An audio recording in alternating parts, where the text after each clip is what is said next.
বনি ভাই ঠিক মতো আমাকে টাকা পয়সা দিতেছে না, ঠিক মতো কিছু করতেছে না। আস্তে আস্তে জানি কেমন আমি শরীরে দাঁড়াইতেছি আর কি, আমারে সরাই দিতেছে। গরিব ফ্যামিলির ছেলে, আমি চাইলেই অনেক কিছু করতে পারবো না। আমরা প্রথম থেকেই কাজ করা শুরু করি, বিগত আস্তে আস্তে আস্তে আস্তে ভিডিও করতেছি কিন্তু কোনোভাবেই কাজ হচ্ছে না। তো আমরা চালিয়ে যাচ্ছিলাম, হাল ছাড়ি নেই। তারপরও দেখতেছি কিছুতেই কাজ হচ্ছে না। তারপর আমরা রিসেন্টলি একটা ভিডিও আপলোড করি, পাপন কাকু লড়ে চড়ে না। তো পাপন কাকু লড়ে চড়ে না ওই ভিডিওটা সামাজিক যোগাযোগ মাধ্যমে ভাইরাল হয়। তো এই প্রেক্ষিতে আমরা মোটামুটি আলোচিত হই। তারপর আস্তে আস্তে টাকা ইনকাম আসা শুরু করে পেজে।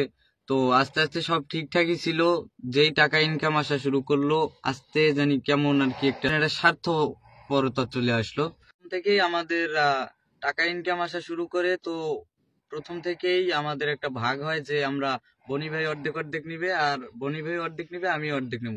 তো আস্তে আস্তে এটা গড়াইতে গড়াইতে এক সময় হয়ে গেল কি, যে যেই পেজ দাঁড়াই গেল, যেই ভালো একটা জায়গায় পৌঁছাইলো পেজ, তখনই আমাকে পেজ থেকে বাদ দিয়ে দেয়।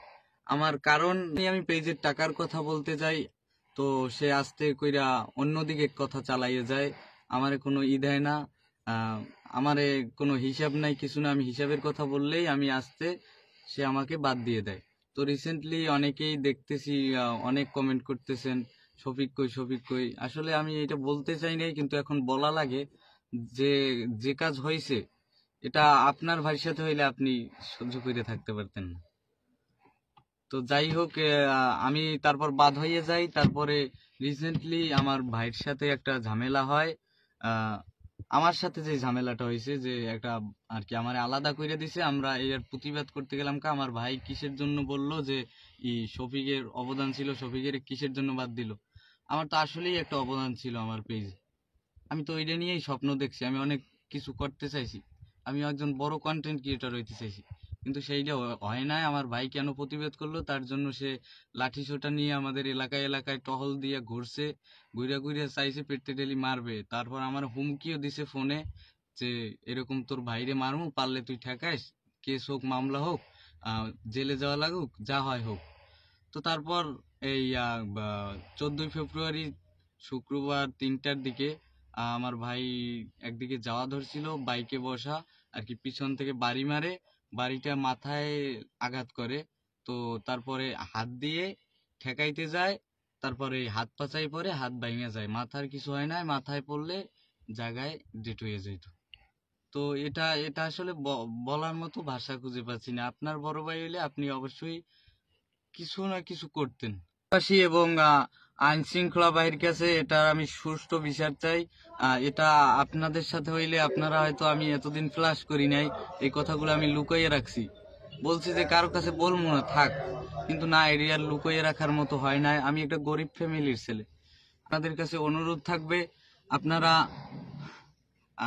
আপনারা যারা আছেন, আমাদের ফ্যান ফলোয়ার যারাই আছেন, তারপর আইন শৃঙ্খলা বাহিনী, এটার নিন্দা জানাই এবং প্রতিবাদ জানাই। আমি এটার বিচার চাই।